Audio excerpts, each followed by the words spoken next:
स्वागत है आप सभी का आपके अपने YouTube channel rainbow science circuit पर। आज हम लोग क्लास 9th के जीव विज्ञान के प्रथम अध्याय जीवन की मौलिक इकाई the fundamental unit of life को पढ़ने जा रहे हैं। और जैसा कि आप सभी ने पिछले वीडियो में देखा था कि हम लोग कोशिका की संरचना को पढ़ रहे थे और वहाँ विस्तार से चर्चा हुई थी कि कोशिका की जो रचना होती है, कोशिका का जो बनावट होता है वह 3 खंडों में बटा होता है, या इसको हम लोग ऐसे कह सकते हैं कि कोशिका की जो संपूर्ण रचना है उसको 3 भागों में बांटा गया है। और जो पहला भाग था कोशिका के संरचना का वह कोशिका झिल्ली या प्लाज्मा झिल्ली थी, जिस पर हम लोगों ने विस्तार से चर्चा किया। और जस्ट जो हमारा लास्ट क्लास था वहाँ आपने देखा था कि पौधे की कोशिकाओं में, प्लांट सेल में, उस कोशिका झिल्ली या प्लाज्मा झिल्ली के अतिरिक्त भी एक लेयर होता है, एक परत होता है, जिसको हम लोगों ने नाम दिया था कोशिका भित्ति, सेल वाल। और आपने पढ़ा था कि वह सेल वाल केवल पौधे की कोशिकाओं में रहता है। तो इस तरह से जो कोशिका के संरचना का पहला भाग था, या कह सकते हैं बाहरी परत थी, आउटर लेयर था, उस पर हमने विस्तार से चर्चा किया, कोशिका झिल्ली, प्लाज्मा झिल्ली, और साथ में कोशिका भित्ति, सेल वाल पर भी चर्चा हो गई। मुझे उम्मीद है कि आप सभी को ये सारी बातें समझ में आ गई होगी। अब हम लोग आज शुरुआत करते हैं जो कोशिका की दूसरी रचना है, कोशिका का जो बनावट है उसका जो दूसरा भाग है उस पर आते हैं, और उसका नाम है केंद्रक, जैसा कि पहले से आपने पढ़ लिया है। अब इस केंद्रक की चर्चा करेंगे यहाँ पर, जिसको अंग्रेजी में न्यूक्लियस कहते हैं। नाम ही बड़ा अच्छा रखा गया है हिंदी में। केंद्रक नाम से लगता है कि कहीं ना कहीं केंद्र से कोई रिलेशन होगा, केंद्र से ही बना हुआ शब्द है केंद्रक। और आप इसको ऐसे समझिए कि केंद्र जो वृत्त होता है हमारा, उसका केंद्र कहाँ होता है? मध्य में होता है। तो इसलिए कोशिका के मध्य में यह भाग स्थित रहता है। जो केंद्रक है, न्यूक्लियस है, यह कोशिका या सेल के मध्य में स्थित रहता है, इसलिए इसका नामकरण किया गया केंद्रक। अंग्रेजी में इसको न्यूक्लियस कहते हैं। थोड़ा सा डेफिनेशन इसका देख लेते हैं।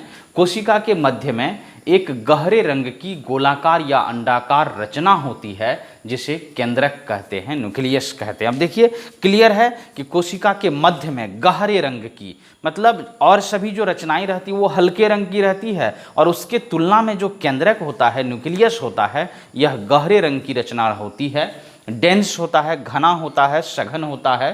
तो उसी रचना को केंद्रक कहते हैं, न्यूक्लियस कहते हैं। अब चूंकि हमने आपको कहा था कि जीव विज्ञान में जैसे जैसे आवर्धित माइक्रोस्कोप की खोज हुई, आधुनिक सूक्ष्मदर्शी का खोज हुआ, तो वैसे वैसे जीव विज्ञान का ज्ञान बढ़ते गया। और आज तो कोशिका इतनी विस्तृत रूप में पढ़ी जाती है कि अब आपको बताया गया था कि कोशिका विज्ञान, साइटोलॉजी, जीव विज्ञान की एक शाखा बन गई है, एक ब्रांच बन गया है। तो जब धीरे धीरे हमारा विज्ञान डेवलप किया, तो उस केंद्रक की रचना को भी वैज्ञानिकों ने अध्ययन करना शुरू किया, तो पाया कि केंद्रक की जो बनावट होती है, केंद्रक का जो संरचना है, स्ट्रक्चर ऑफ न्यूक्लियस है, वह भी मुख्य रूप से 4 चीज़ों से केंद्रक बना होता है। और आज हम लोग जब केंद्रक की परिभाषा को देख लिए कि केंद्रक कोशिका के मध्य में स्थित गोलाकार या कह सकते हैं अंडाकार घना पिंड है, घना भाग है, तो अब केंद्रक की रचना भी 4 भागों में बटी होती है, या कह सकते हैं केंद्रक में 4 मुख्य घटक होते हैं, 4 मुख्य कंपोनेंट होते हैं। तो आइए देखते हैं केंद्रक की रचना 4 भाग में बटी हुई है, कौन कौन है। पहला नंबर केंद्रक झिल्ली, यहाँ लिखा हुआ है केंद्रक झिल्ली, न्यूक्लियर मेम्ब्रेन। दूसरा केंद्रक द्रव्य, न्यूक्लियोप्लाज्म। तीसरा क्रोमेटिन जाल, क्रोमेटिन नेटवर्क। और चौथा है केंद्रिका, न्यूक्लियोलस। इस तरह से हम कह सकते हैं कि एक तो कोशिका की रचना को 3 भाग में बांटे, प्लाज्मा झिल्ली या कोशिका झिल्ली, दूसरा केंद्रक, तीसरा कोशिका द्रव्य। अब केंद्रक जो पढ़ रहे हैं, दूसरी रचना, यह केंद्रक भी 4 भाग में बट गया। यह कह सकते हैं केंद्रक की रचना 4 चीज़ों से होती है। तो और वो चारों चीज़ क्या है? पहला केंद्रक झिल्ली, न्यूक्लियर मेम्ब्रेन। दूसरा केंद्रक द्रव्य, न्यूक्लियोप्लाज्म। तीसरा क्रोमेटिन जाल, क्रोमेटिन नेटवर्क। और चौथा केंद्रिका, न्यूक्लियोलस। तो आइए एक एक करके हम लोग बारी बारी से सबको देखते हैं। सबसे पहले है केंद्रक झिल्ली। केंद्रक झिल्ली को समझने से पहले मैं थोड़ा सा ध्यान आपका आकृष्ट करता हूँ कोशिका पर। आप याद कीजिए, इस तरह की रचना हम लोग कोशिका की देखे थे, और आपको बताया गया था कि कि इसके मध्य में ये केंद्रक होता है। यह जो है यह रचना केंद्रक है। क्या है यह? केंद्रक है। न्यूक्लियस कहते हैं इसको अंग्रेजी में। अब देखिए यह जो रचना है कोशिका की है, यह उसमें केंद्रक है। ये चारों ओर का घेरा कोशिका झिल्ली या प्लाज्मा झिल्ली है और इसके भीतर ये कोशिका द्रव्य साइटोप्लाज्म भरा रहता है। इस पर हम लोग पीछे चर्चा कर चुके हैं। अब यहाँ बात करेंगे कि इसी केंद्रक को, ये जो केंद्रक आप मध्य में देख रहे हैं केंद्र में, इसी केंद्रक का एक तरह से का ये जो लार्ज रूप है, विस्तृत रूप है, जब इसको जूम करके हम कह सकते हैं सामान्य भाषा में देखते हैं तो पता चलता है कि यह भी 4 प्रकार के घटकों से बना होता है। और इसी केंद्रक का विस्तृत रूप आपको यहाँ दिखाया जा रहा है डायग्राम में कि यह केंद्रक सबसे पहले देखिए बाहर से एक दोहरी परत वाला, डबल लेयर वाला, दोहरी परत डबल लेयर वाले एक झिल्ली से घिरी रहती है। देख रहे हैं ये केंद्रक चारों ओर से एक दोहरी परत वाली झिल्ली से घिरी रहती है। इसी को न्यूक्लियर मेम्ब्रेन, न्यूक्लियस के चारों ओर मेम्ब्रेन है, परत है, झिल्ली है, इसलिए इसको न्यूक्लियर मेम्ब्रेन कहा जाता है। ये चारों ओर जो झिल्ली है यह न्यूक्लियर मेम्ब्रेन है, इसको केंद्रक झिल्ली कहते हैं। यहाँ देखिए डिफिनेशन क्या हम लोग लिखे हैं, केंद्रक के चारों ओर दोहरी परत वाली एक झिल्ली होती है जिसे केंद्रक झिल्ली कहते हैं। अब देखिए केंद्रक के चारों ओर, यह जो केंद्रक आप छोटा सा देख रहे हैं, इसके चारों ओर दोहरी परत वाली झिल्ली होती है, एक लेयर होता है कह सकते हैं, जिसको क्या कहते हैं, केंद्रक झिल्ली कहते हैं।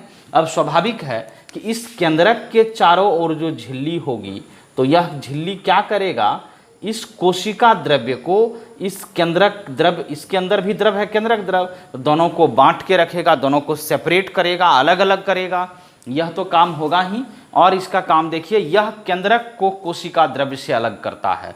यह पूरा केंद्रक हो गया, यह जो द्रव है यह कोशिका द्रव है, इस कोशिका द्रव को केंद्रक से अलग करने का काम, जैसे 2 आदमी की जमीन है, बीच में बाउंड्री वाल है, बीच में मेड है, मेड, तो वो मेड या बाउंड्री वाल क्या करता है, दोनों की जमीन को अलग करके रखता है। बस वही काम यह केंद्रक झिल्ली कर रहा है कि संपूर्ण केंद्रक को एक जगह व्यवस्थित रखता है और उसके बाहर जो कोशिका द्रव है तो कोशिका द्रव और केंद्रक को विभाजित करता है, बांट कर रखता है। यह काम हो गया किसका, केंद्रक झिल्ली का।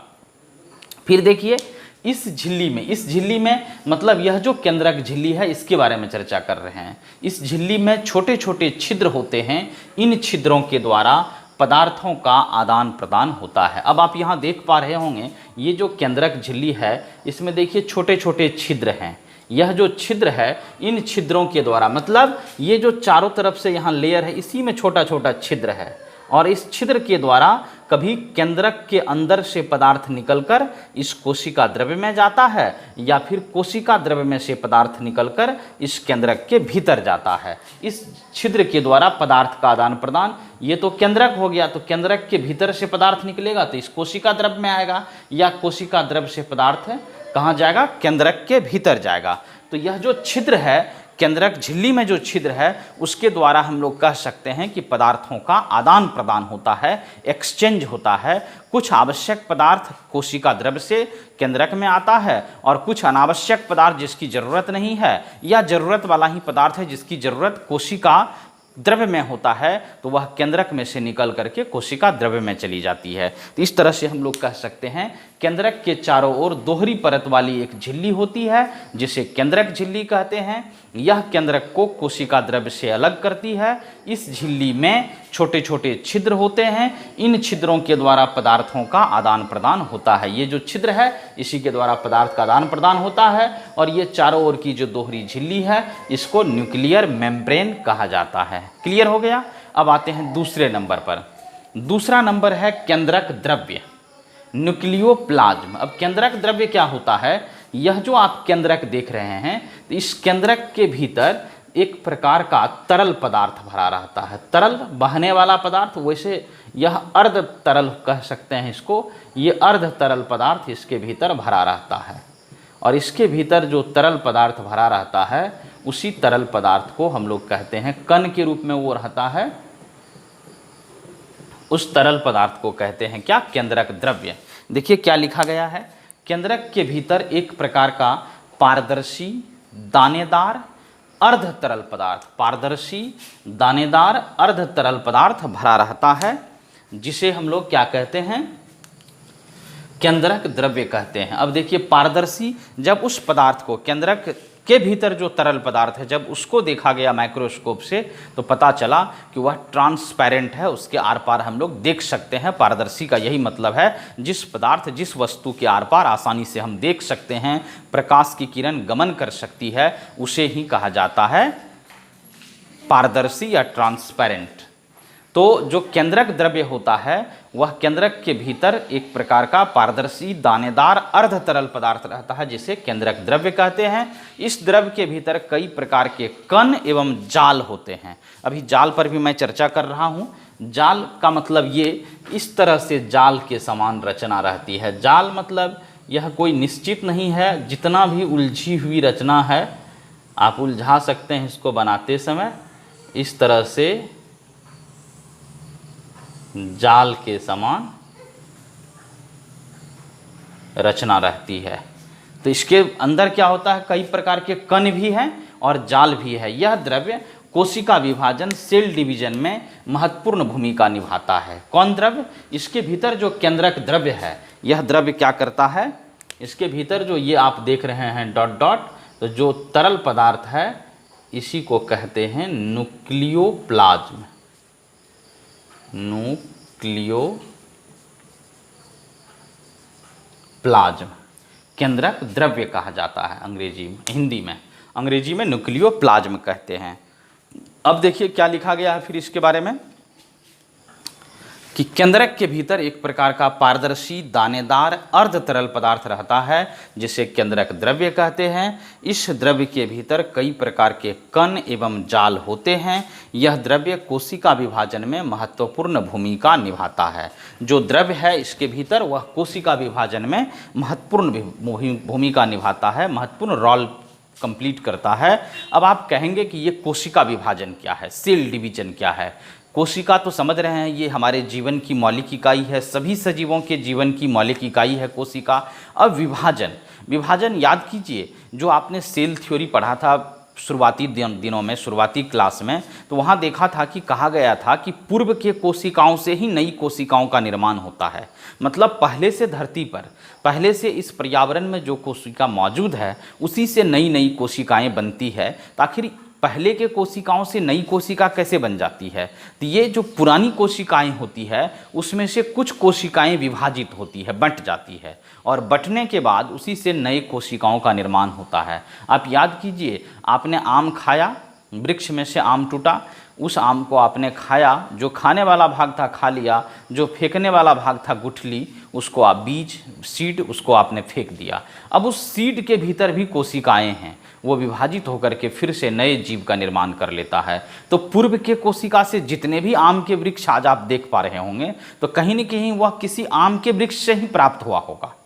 इसी तरह से संसार में जितने भी सजीव हैं वो पूर्व के जीवों से ही उसकी उत्पत्ति होती है। तो इसी को कोशिका विभाजन कहते हैं। ऊपर के कक्षाओं में आप पढ़ेंगे कि कोशिका विभाजन क्या है, इसका और क्या महत्व है। तत्काल इतना हम लोग जानते हैं कि कोशिका विभाजन के कारण ही पूर्व के कोशिकाओं से नई कोशिकाओं का निर्माण होता है, विभाजित होते जाती है कोशिका और नए नए जीवों का निर्माण होते जाता है। तो कोशिका विभाजन में भी बहुत महत्वपूर्ण भूमिका निभाता है कौन? केंद्रक द्रव्य।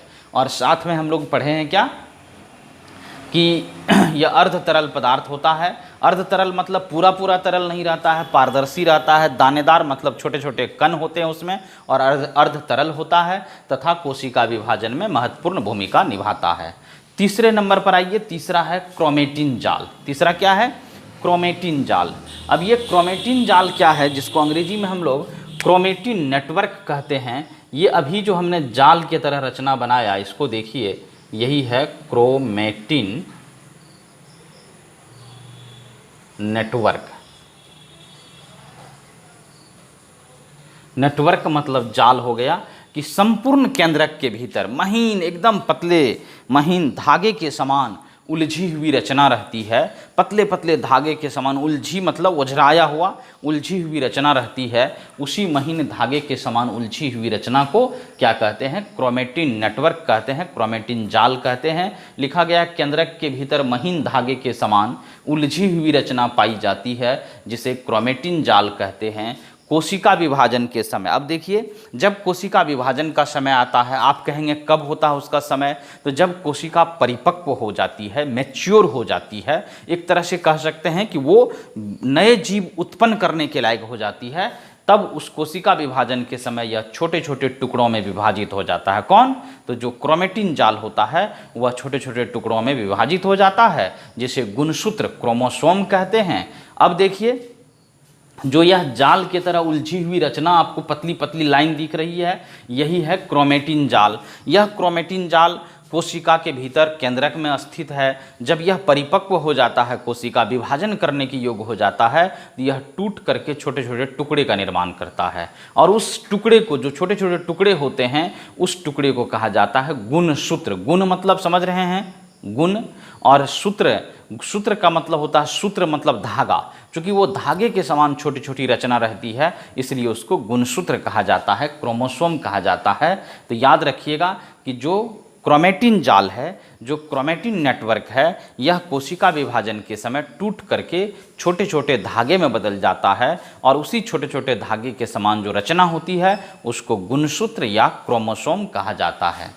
अब आगे देखिए क्रोमोसोम में आनुवंशिक गुण होते हैं। आनुवंशिक गुण क्या हो गया कि एक पीढ़ी से दूसरे पीढ़ी में जो लक्षणों का ट्रांसफ़र होता है, एक पीढ़ी से दूसरे पीढ़ी में जो गुणों का स्थानांतरण होता है, इसी को आनुवंशिक गुण कहते हैं, कि एक वंश से दूसरे वंश में गुणों का चले जाना। आपने सुना होगा, कई बार लोग कहते हैं कि किसी के माता पिता गोरे हैं तो बच्चे भी गोरे होते हैं, कोई गाय है चितकबरी है तो प्रायः उसका बच्चा भी चितकबरा होता है, कोई आम जो खास किस्म का आम है उससे जो बीज निकलेगा और उससे जो नया पौधा तैयार होगा तो लगभग उसका फल भी उस जिस पौधे से वो बीज प्राप्त हुआ था उसी के समान होगा। यही आनुवांशिक गुण है कि एक पीढ़ी से दूसरे पीढ़ी में लक्षणों का ट्रांसफ़र हो जाना, लक्षणों का स्थानांतरण हो जाना, यही आनुवांशिक लक्षण कहलाता है।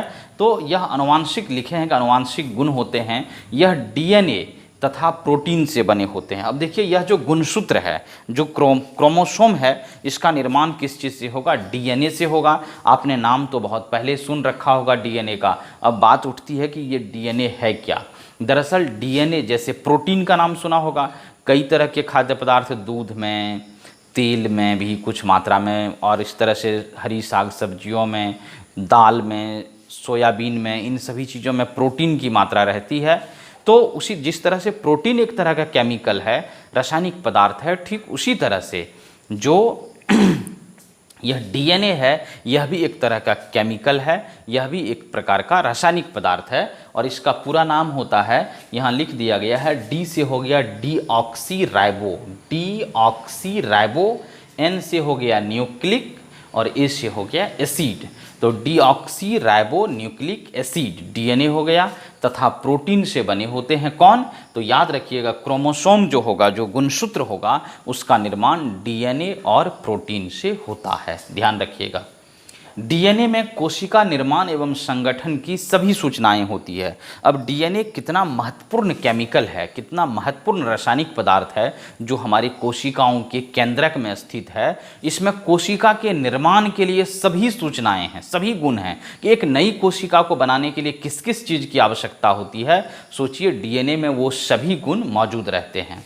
डीएनए के क्रियात्मक इकाई को जीन कहते हैं। यह भी एक बहुत ही महत्वपूर्ण बात है कि जो डीएनए की क्रियात्मक इकाई होती है, जिसके कारण डीएनए इतने सारे कार्य को कर पाते हैं, डीएनए का ही ट्रांसफ़र होता है एक जीवों से दूसरे जीव में, तो उस डीएनए का भी जो छोटा पार्ट हो गया। अब ध्यान से सुनिएगा, जो क्रोमेटिन नेटवर्क है, क्रोमेटिन जाल है, उसके इकाई को, उसके टुकड़ा को गुणसूत्र कहते हैं, क्रोमोसोम कहते हैं।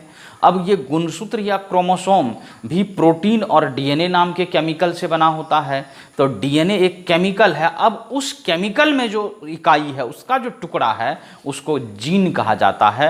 और जीन अनुवांशिक लक्षणों की इकाई भी मानी जाती है। जीन ही मुख्य रूप से डीएनए में वह पदार्थ है जो अनुवांशिक लक्षण को एक वंश से दूसरे वंश में या एक पीढ़ी से दूसरे पीढ़ी में ट्रांसफर करता है। उसके बाद आते हैं चौथे भाग पर। जो केंद्रक का चौथा भाग है वह है केंद्रिका। यहाँ लिखा गया है न्यूक्लियोलस। तो देखिए, केंद्रक के मध्य में एक गोलाकार या अंडाकार घना डेंस भाग होता है जिसे केंद्रिका कहते हैं। यह कोशिका विभाजन एवं प्रोटीन संश्लेषण में महत्वपूर्ण भूमिका निभाता है। अब केंद्रक तो था ही, कोशिका के मध्य में केंद्रक था। इस केंद्रक के मध्य में भी एक गोलाकार या अंडाकार घना भाग है। अब आप कहेंगे ये कैसी बात है, एक तो कोशिका के मध्य में हो गया ये गोलाकार या घनाकार भाग जिसको हम लोग केंद्रक न्यूक्लियस कहे। अब इसी न्यूक्लियस को जब बड़े रूप में देखते हैं तो इस न्यूक्लियस के भीतर में भी, मध्य में भी एक गोल और घना भाग है, गोलाकार या अंडाकार घना भाग है। तो केंद्रक के भीतर जो गोल और घना भाग है उसको कहा गया केंद्रिका, न्यूक्लियोलस। और इस केंद्रिका का क्या काम है, यह भी कोशिका विभाजन में मदद करता है। मतलब कोशिका, एक कोशिकाओं से जब नई नई कोशिकाओं का निर्माण होना रहता है तो उस समय ये केंद्रिका महत्वपूर्ण भूमिका निभाता है। और साथ ही यह एक बहुत महत्वपूर्ण चीज़ यहाँ लिखा गया है, प्रोटीन संश्लेषण। आप याद रखेंगे, संश्लेषण का मतलब होता है निर्माण करना, किसी पदार्थ को बनाना। तो प्रोटीन संश्लेषण में भी यह बहुत ही महत्वपूर्ण भूमिका निभाता है। कौन? ये केंद्रिका या न्यूक्लियोलस जो है यह प्रोटीन संश्लेषण का भी कार्य करता है और कोशिका विभाजन में भी मदद करता है। तो इस प्रकार से जो केंद्रक की रचना है मुख्य रूप से हम लोग देख रहे हैं कि 4 खंडों में या 4 भागों में हमारा केंद्रक या न्यूक्लियस बटा हुआ है। इसका सबसे बाहर का भाग, ये जो बाहरी परत देख रहे हैं, दोहरी परत, ये केंद्रक झिल्ली हो गया, न्यूक्लियर मेम्ब्रेन हो गया। इसका काम केंद्रक को कोशिका द्रव्य से अलग रखना और साथ ही इसमें जो छिद्र है छोटे छोटे, इन छिद्रों के द्वारा पदार्थों का भी आदान प्रदान होता है। दूसरे भाग पर हम लोग आए केंद्रक द्रव्य। इस केंद्रक के भीतर एक प्रकार का हम लोग पढ़े यहाँ पर पारदर्शी, दानेदार, अर्ध तरल। पारदर्शी समझ गए, जिसके आर पार प्रकाश जा सके। दानेदार मतलब छोटे छोटे कण के रूप में। अर्ध तरल मतलब पूरा बहने वाला तो नहीं, थोड़ा सा गाढ़ा पदार्थ रहता है, आधा तरल रहता है। तो अर्ध तरल पदार्थ होता है जिसको केंद्रक द्रव्य कहते हैं। यह कोशिका विभाजन में मुख्य रूप से, कोशिका विभाजन का मतलब एक कोशिकाएं विभाजित होती है, उससे 2 या 2 से अधिक कोशिकाएं बनती है, नए नए जीवों का निर्माण होता है। इसी प्रक्रिया को कोशिका विभाजन या सेल डिवीजन कहते हैं, जिसके बारे में आप अगली कक्षाओं में, ऊपर के कक्षाओं में विस्तार से जानेंगे। तो कोशिका विभाजन में भी यह महत्वपूर्ण भूमिका निभाता है। उसके बाद हम लोग तीसरी रचना पढ़े, इसमें जो जाल के समान ये धागे की तरह रचना है, इसको क्रोमेटिन जाल कहा गया या इसको क्रोमेटिन नेटवर्क कहते हैं। इस क्रोमेटिन नेटवर्क जब कोशिका विभाजन का समय आता है तो यह जाल छोटे छोटे टुकड़े में टूट जाता है और उस टुकड़े को हम लोग गुणसूत्र या क्रोमोसोम कहते हैं। और गुणसूत्र जो होता है वह मुख्य रूप से क्या होता है, अनुवांशिक गुण होता है और इसका निर्माण होता है डीएनए तथा प्रोटीन से। डीएनए का फुल फॉर्म हर हाल में आप याद रखिएगा, deoxy ribo nucleic acid, deoxy ribo nucleic acid. और यह डीएनए और प्रोटीन से बना होता है। डीएनए में कोशिका के निर्माण एवं संगठन की सभी सूचनाएं होती है। और डीएनए की जो क्रियात्मक इकाई है, डीएनए का जो फंक्शनल यूनिट है, उसको जीन कहते हैं। जीन को अनुवांशिक लक्षण की इकाई भी मानी जाती है। और जो चौथी रचना है केंद्रक का, वो केंद्रिका है, जो एकदम केंद्रक के मध्य में रहता है। गोलाकार, अंडाकार और घना भाग रहता है, इसी को केंद्रिका कहते हैं। और यह केंद्रिका कोशिका विभाजन तथा प्रोटीन संश्लेषण में महत्वपूर्ण भूमिका निभाता है। प्रोटीन संश्लेषण का मतलब हो गया प्रोटीन को बनाने में, प्रोटीन के निर्माण में महत्वपूर्ण भूमिका निभाता है। तो इस प्रकार से केंद्रक की विस्तृत रचना पर हम लोगों ने आज चर्चा किया। उसका एक डायग्राम भी यहाँ बना हुआ है। यहाँ हम लोग कह सकते हैं यह जो डायग्राम हो गया, यह फिगर हो गया किसका, स्ट्रक्चर ऑफ